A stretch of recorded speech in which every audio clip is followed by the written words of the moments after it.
Il était une fois un homme appelé Marc. Marc avait tout perdu en une seule année. Son travail avait disparu après la fermeture de l'entreprise où il avait passé 10 ans. Peu après, sa compagne est partie, incapable de supporter les difficultés financières. Et comme si cela ne suffisait pas, il a dû quitter son appartement, incapable de payer le loyer. En quelques mois, sa vie entière s'était effondrée. Au début, Marc a arrêté de croire en lui. Il passait ses journées assis dans de petits cafés ou dans des parcs, regardant les autres avancer pendant que lui avait l'impression d'être bloqué dans le passé.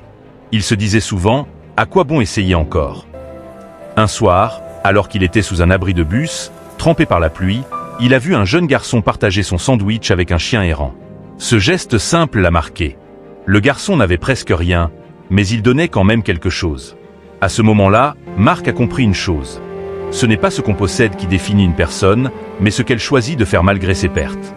Le lendemain, il a décidé de recommencer petit. Pas de grands rêves, pas de miracles immédiats. Juste un pas. Il a commencé par proposer ses services pour des petits travaux. Porter des charges, aider dans des marchés, réparer des objets simples. Il gagnait peu, mais il reprenait confiance. Les jours sont devenus des semaines.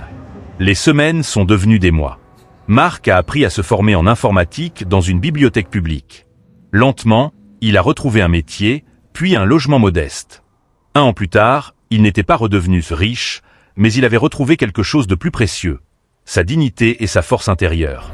Et quand on lui demandait comment il avait réussi à remonter, il répondait simplement « Je n'ai pas recommencé ma vie d'un coup. J'ai juste refusé de rester au sol un jour de plus. »